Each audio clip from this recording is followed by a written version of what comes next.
அனைவருக்கும் வணக்கம். இந்திய அரசியலமைப்பில் மிக முக்கியமான பகுதி அப்படிங்கிறது மாநில அரசு, ஸ்டேட் கவர்மெண்ட்.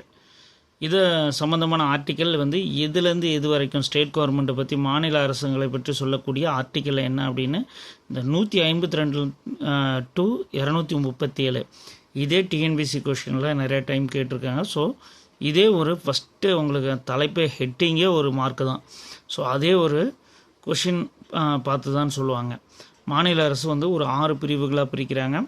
சாப்டர் 1 பொது 152, சாப்டர் 2 மாநில செயலாட்சி குழு, சாப்டர் 3 மாநில சட்டமன்றம், சாப்டர் 4 ஆளுநர் சட்டமன்ற அதிகாரங்கள்.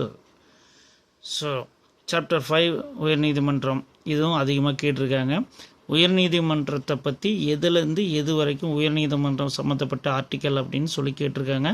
214 டு 232 சார்பு 6 துணை நீதிமன்றங்கள் அப்படின்னு சொல்லுவாங்க. 233 டு 237 மாநில அரசு பற்றி சொல்லும் போது ஆர்டிக்கல் 158 மாநில அரசுக்கான வரையறை, டெஃபினேஷன் ஆஃப் ஸ்டேட் அப்படிங்கிறத வழங்குகிறது.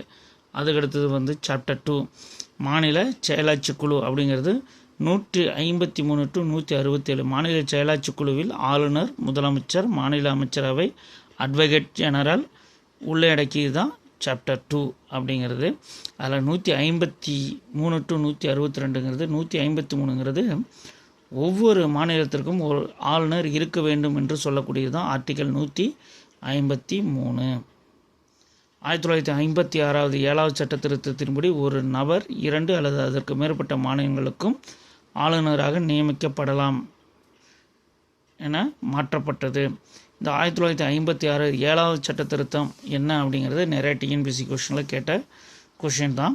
இது குரூப் 1க்கும் கூட இது யூஸ் ஆகும்.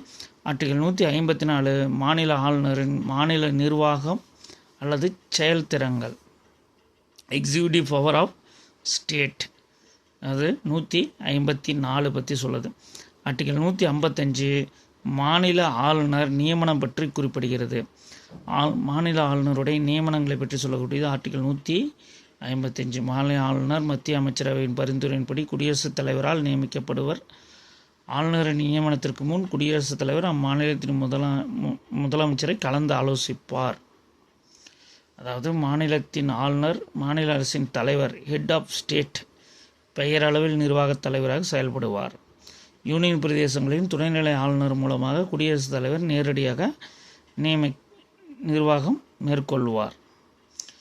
மாநில ஆளுநர் மத்திய அரசின் முகவராக செயல்படுவார். ஆனால் யூனியன் பிரதேசங்களில் துணைநிலை ஆளுநராகவும் மத்திய அரசின் முகவராக செயல்படுவதில்லை.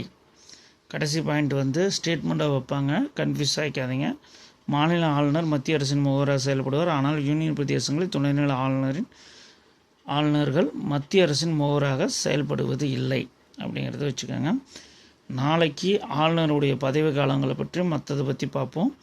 இன்றைக்கி கொஞ்சம் கொஞ்சமாக தெரிஞ்சுக்கோங்க. ஒட்டுக்காக உங்களுக்கு தம் பண்ணால் இதிலே அதிக நேரம், அதாவது நானே சொல்கிறேன், அதிக நேரம் நம்ம சமூக வலைதளங்களில் இருக்கக்கூடாது. நான் கொடுக்குறது சின்ன காணொளி, கொஞ்சம் ஷார்ட்டாக புரிஞ்சுக்கிறது, உங்களுக்கு மெமரிக்கு வச்சுக்கிறதுக்குமான அந்த மாதிரி தான் நான் கொடுத்துட்ருக்கேன்.